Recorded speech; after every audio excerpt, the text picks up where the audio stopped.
Yes बच्चों, good morning. अब जो है हम आगे पढ़ रहे हैं, आगे के दो हैं आज बिहारी के। आज ये पाठ हमारा खत्म हो जाएगा। अब मेरे YouTube लिंक से भी जो है आपको दोबारा से मिल जाएंगे, दो है, आप फिर से चला के सुन सकते हैं। मैंने आपको जो है YouTube लिंक सेंड कर दिया था। आगे हम देखें, कागज पर लिखत न बनत, कहत संदेशु लजात, कहिए सबू तेरो हियो, तेरे ही की बात, है ना। अब एक एक का पहले मीनिंग देख लें। कागज शब्द जो लिखा हुआ, थोड़ा मेरे यहाँ पर ब्लैक ब्लैक दिख रहा है, कागज लिखा है ये। कागज शब्द का मतलब है कागज, लिखत मतलब लिखना, बनत मतलब बनना, संदेशु मतलब हम जो मैसेज देते हैं संदेश वो, लजात मतलब लज्जा, शर्म जो आती है हमें उसे लजात कहा है। कहिए मतलब कह देना। ही जो शब्द आया है ना, वो अपने दिल और हृदय के लिए आया। हियो ही जो शब्द आया है यहाँ पर, वो हमारे हृदय के लिए प्रयोग किया गया है यहाँ पर। तो हम इसको देखें, हम इसके प्रसंग की बात करें तो प्रस्तुत दोहा जो है हमारी पाठ्य पुस्तक सृजन के पाठ बिहारी सदस्य से लिया गया है। ऐसे आप करके लिखेंगे। उसके बाद इसमें जो विशेष बात है वो है प्रोषित पति का नायिका की आदर्श प्रेम भावना जो है। यहाँ पर जो नायिका है उसकी आदर्श प्रेम भावना जो है, उसके स्वरूप को यहाँ पर क्या किया गया है, प्रस्तुत किया गया है। तो आप इतना लिख देंगे प्रसंग में तो आपको अच्छे से नंबर मिलेंगे। अब हम इसकी व्याख्या देखें। कागज पर लिखत न बनत, कहत संदेशु लजात। यहाँ पर एक विरहिणी नायिका है जो अपना आत्मकथन चिंतन रूप में जो है अपना मनोभाव प्रकट करती है कि मुझ में कागज पर कुछ लिखा नहीं जा रहा है। यानी कि जो है वो रोते हुए कांपते हुए विरंगनी जलन से जो है वो कह रही है कि मुझसे क्या है, कागज पर कुछ लिखा नहीं जा रहा है। लज्जा के कारण कुछ संदेश भी नहीं कहा जा रहा है। और अगर वो अपने जो नायक को है, एक तो दर्द और विरह के कारण क्या, एक तो उसके हाथ चल नहीं रहे हैं, वो लिख नहीं सक रही है, दूसरा जो है शर्म के कारण जो है वो कुछ कह भी नहीं पा रही है। कहिए सबू तेरो हियो, मेरे ही की बात। और आगे वो कह रही है कि जो है वैसे तुम्हारा हृदय मेरे हृदय की सब बात कह देगा। यानी कि जो है वो अपने नायक से कहती है कि जो है मेरा जो दिल है, मेरा जो हृदय है, वो मेरा हृदय तुम्हारे हृदय से सब कुछ कह देगा और तुम्हारा हृदय भी मेरे हृदय से सब कुछ कह देगा। अर्थात मेरी दशा का तुम्हें अपने हृदय अनुभूति से पता चल रहा होगा। यानी कि जो है मेरी जो दशा है उसको देखकर जो है तुम्हें मेरे दिल की, मेरे हृदय की जो बात है वो समझ में आ रही होगी। यानी कि जो है नायिका क्या है, विरह में जो है खोई हुई है प्रेम भाव के कारण। वो जो है जब हम परेशान होते तो आपको पता कुछ लिख नहीं पाते, तो वैसे ही जो है नायिका की भी स्थिति है, जो है वो नायक के प्रेम के अंदर, विरह के अंदर जो है उसके दूरी के कारण कुछ लिख नहीं पा रही है और शर्म के कारण कुछ कह भी नहीं पा रही है। और बस वो इतना ही कह रही है कि कहिए सबू तेरे ही हो, मेरे है की बात। यानी कि तेरा जो हृदय है वो मेरे हृदय से जो है अब मेरे हृदय की बात जो है समझ जाएगा और हृदय से हृदय ही जो है, हृदय अनुभूति से ही जो है मेरे प्रेम का और मेरा जो संदेश देना चाहती हूँ उसका तुम्हें अनुभूति हो जाएगी। अब यहाँ पर जो है व्याख्या हमने देखी। अब यहाँ पर विशेष बात आप देखें, नायक को लक्ष्य कर जो है नायिका कहती है कि पत्र में जो संदेश वाहक द्वारा जो भाव व्यक्त नहीं कर सकी उसका वो, उस भाव को वो कैसे व्यक्त कर रही है, हृदय के माध्यम से व्यक्त कर रही है। दूसरा जो है नायिका के मनोभावों का जो है इसमें मर्म स्पर्शी चिंतन हुआ है। और यहाँ पर जो अलंकार की बात करें तो यहाँ पर यमक अलंकार का प्रयोग हुआ है। अगला दोहा देखिए। कहत सबे बेंदी दिए, अंकु 10 गुणो होतु, तिये लीलार बेंदी दिए, अगनी तू बढ़तू ओदू तू, है ना। अब हम एक एक का पहले मीनिंग देख लें। बेंदी का मतलब है यहाँ पर बिंदी, यानी कि 0 शब्द, शून्य जिसे हम कहते हैं वो। 10 गुणों मतलब 10 गुणा। आंकु शब्द जो लिया है उसका मतलब अंक, ठीक है। लीलार मतलब जो हमारा ये मस्तक है, इसका लीलार जो होता है उसको हम लीलार शब्द लिखा है यहाँ पर। ओदुतु अनगिनतु मतलब अनगिनत, और ओदुतु शब्द जो है प्रकाश के लिए जो इसका प्रयोग किया गया है। प्रस्तुत जो दोहा है इसमें कवि बिहारी जो है इसमें नायिका की मुख शोभा का अतिशय इसमें वर्णन किया गया। यानी कि जो नायिका है उसके जो चेहरा है खूबसूरत, उसका यहाँ पर जो है वर्णन किया गया है।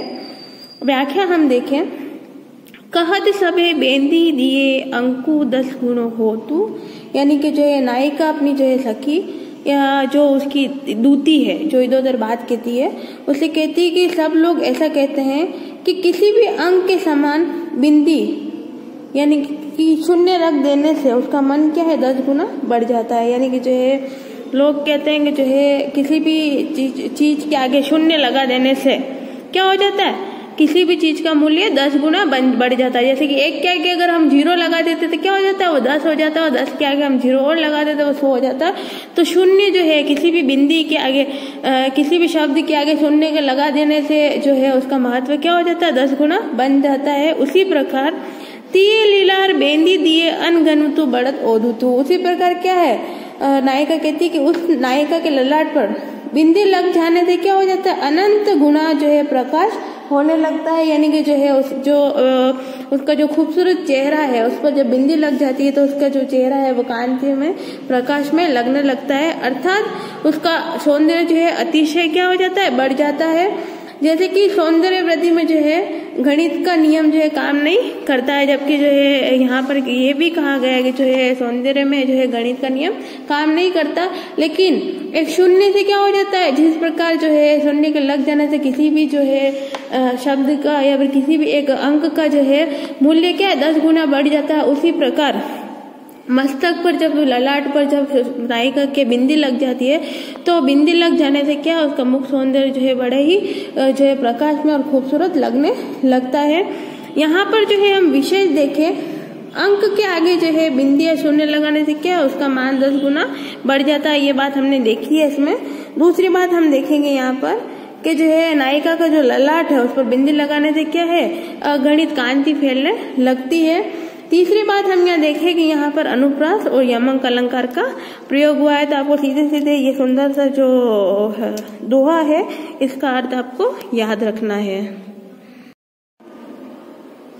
यस बच्चों, आगे हम देखें, डीठी न परतु समान दूती कनक कनक से घात, भूषण कर कर्कश लगत परसी पिछाने जात। एक एक का पहले मीनिंग देख ले। डीठी शब्द जो आया है आपका उसका मतलब है दृष्टि, जो हमारा नजरिया, वो कनक जो है वो सोने के लिए यूज किया। कनक का जो है अर्थ 2 होता है ना, तो हमारे यहाँ पर कनक का अर्थ जो है एक सोना है और एक कनक का अर्थ धतूरा होता है, जिसको पी के जो है नशा चढ़ जाता है, धतूरा। और इस यहाँ पर जो सोना है कनक का अर्थ जो है सोने से लिया गया है।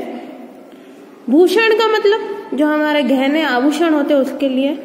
कर्कश मतलब कठोर, परसी मतलब छूना, और पीछाने मतलब जानना या पहचानना है।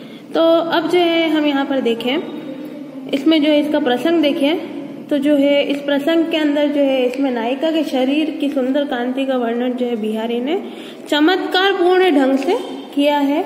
यानी कि जो है सोने के समान जो है उसके शरीर का जो है यहाँ पर वर्णन करने की कोशिश की गई है। इसकी व्याख्या देखें, डीठी न परतु समान दूती कनक कनक से घात, भूषण कर कर्कश लगत परसी पिछाने जात। तो यहाँ पर जो कवि बिहारी है वे कहते हैं कि नायिका के शरीर का जो है घोर वर्ण, यानी कि उसका जो घोरा सा जो है शरीर का जो रंग है वो बिल्कुल कैसा लग रहा है, सोने के जैसा। कनक कनक से घात, उसका शरीर का रंग कैसा लग रहा है, सोने के जैसा लग रहा है। भूषण कर कर्कश लगत परसी पिछाने जात, इसलिए जो है उसके शरीर पर जब दृष्टि पड़ती है, पढ़ते समय जो है पहचाना नहीं जा सकता। और ये कहा जाता है कि सोने के आभूषण से जो है उसके और कहा है कि शरीर की चमड़ी है, यानी कि जो उसके शरीर की जो चमड़ी है वो सोने के आभूषण की तरह निखर कर सामने आ रही। जब उसके ऊपर जो है कवि कह रहे हैं जब दृष्टि जाती है तो उसके शरीर की कांति ऐसे लगती जैसे कोई सोने के आभूषण से जो है चमक रही हो। सोने के आभूषण हाथ से स्पर्श करने पर क्या लगते हैं, कठोर लगते हैं, अतः केवल स्पर्श करके ही पहचाना जा सकता है और कहा जा सकता है कि आभूषण है और ये नायिका के सुकोमल अंग है। यानी कि जो है सोना जो है कठोर होता है और उसकी कठोरता और इंसान की जो चमड़ी है वो नरम होती है, तो जब उसको छूकर और ही जो है ये फर्क महसूस किया जा सकता है कि सोना नहीं क्या है, उस नायिका का घोर वर्ण है जो सोने की कांति सा जो है चमक रहा है। तो सीधे सीधे आप यहाँ समझेंगे कि जो हमारे लेखक कवि हैं जो बिहारी जी, वो यहाँ पर नायिका के रूप सौंदर्य का वर्णन कर रहे हैं और वो कह रहे हैं कि उनके जो उसका शरीर है वो सोने सा चमक रहा है। और हम इसकी पहचान कैसे कर सकते हैं, उसको छू कर सकते हैं। कैसे? क्योंकि जो सोना है वो कठोर होता है, जबकि नायिका का जो शरीर है वो एकदम कोमल है। तो छू कर ही जो है हम उसका जो है अंतर को पता लगा सकते हैं। तो यहाँ नायिका के जो है सौंदर्य इतना सुंदर है कि उसको जो है हम उसका सोना और जो है उसके सौंदर्य में फर्क नहीं कर सकते। फर्क कैसे कर सकते, उसको छू कर पता लगा कर सकते हैं। अब यहाँ पर आप विशेष बात देखेंगे, इसमें जो है कवि बिहारी ने नायिका के रूप सौंदर्य का वर्णन किया है। यह आपको सीधे सीधे एक लाइन में लिख लेना है और उसकी तुलना सोने से की है। दूसरा जो है यहाँ पर नायिका के गोरे रूप का जो है अतिशयोक्तिपूर्ण वर्णन किया गया है। बिहारी ने जो है श्रृंगारिक भावना के अनुसार जो है श्रृंगार की भावना के अनुसार भी जो है नायिका के रूप सौंदर्य का वर्णन किया। दूसरा यहाँ पे आप देखेंगे अगला कि जहाँ पर अलंकार जो यूज हुआ है उसका है उपमा अलंकार का जो है यहाँ पर प्रयोग हुआ है। तो इस प्रकार जो है इस दोहे को आप इस प्रकार कर लिखेंगे। अगला दोहा हम देखें। यस बच्चों, आगे देखिए। अंग अंग नग झगमगत दीप शिका सी देह, दिया बढ़ाए हूँ रहे बड़ो उजियारो गेह। अंग अंग मतलब हमारे जो शरीर का प्रत्येक हिस्सा है वो। नग मतलब नगीना या आभूषण। झगमगत मतलब जो चमकीली एक चमक होती है उसको हम झगमग कहते हैं। दीप शिखा यानी दीपक सी लो। देह मतलब हमारा शरीर। एक एक का अर्थ बताती हूँ मैं, उसके बाद आपको पढ़ाती हूँ, आप अच्छे से पढ़ें। दिया मतलब दीपक। बड़ा मतलब बुझाना। बड़ो मतलब बड़ा या फैलना। उजियारो मतलब उजाला। ठीक है। गेह मतलब घर के अंदर। तो आपके अंदर जो है तो यहाँ पर जो है प्रसंग जब हम लिखेंगे तो उसमें क्या लिखेंगे कि इसमें कवि जो है उसने नायिका के नक्शिक यानी कि उसके नैन नक उसका जो सुंदरता है उसका वर्णन किया है। एक सखी जो है नायिका के पास जाकर अपने जो प्रिय है दूसरी सखी नायिका के सौंदर्य का वर्णन करते हुए जो है यहाँ पर बात कर रही है। अब इसकी व्याख्या हम देखें। अंग अंग नग झगमगत दीप शिखा सी देह। नायिका की जो है शारीरिक कांति अत्यधिक सुंदर है। इसके अंग प्रत्यांग पर नग नगीनों से जड़ित आभूषण है, जिसकी कांति से उसका शरीर जो है दीप शिखा सा चमक रहा है।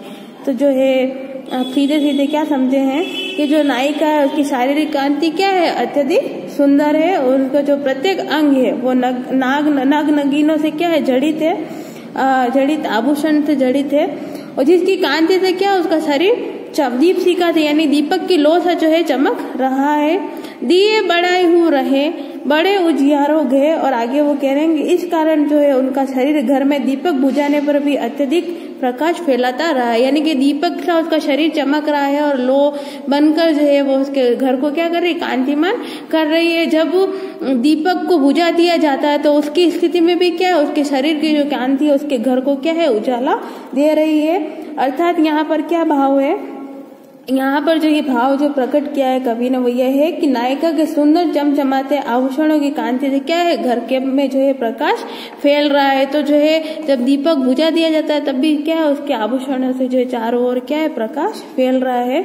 अब यहाँ पर जो है विशेष बात लिखेंगे कि जो है इसके अंदर जो है नायिका के रूप सौंदर्य का अतिशयोक्तिपूर्ण वर्णन किया गया है और उसके सुसज्जित घोर देह का खूब बड़ा चढ़ाकर क्या किया गया है, यहाँ पर वर्णन किया गया है। यहाँ पर अलंकार की बात करते हैं, यहाँ उपमा और अतिशयोक्ति अलंकार का प्रयोग किया गया है। तो आज जो है हमारे बिहारी के सारे दोहे जो है पूरे हो चुके हैं। बिहारी का जो पाठ परिचय था, बिहारी का साहित्यिक जीवन का परिचय आप अच्छे से याद कर लें, इनकी सारी व्याख्या याद कर लें। बोर्ड परीक्षा की दृष्टि से जो है बहुत ही महत्वपूर्ण है। अगला पाठ हम जो है कल पढ़ेंगे, कल की क्लास के अंदर। आपको YouTube पे भी मैंने लिंक अवेलेबल करा दिया, आप जो है बार बार इनको चला के सुने, याद करें, लिखने की प्रैक्टिस करें ताकि जो है आप अपने जो है मंजिल को पा सकें।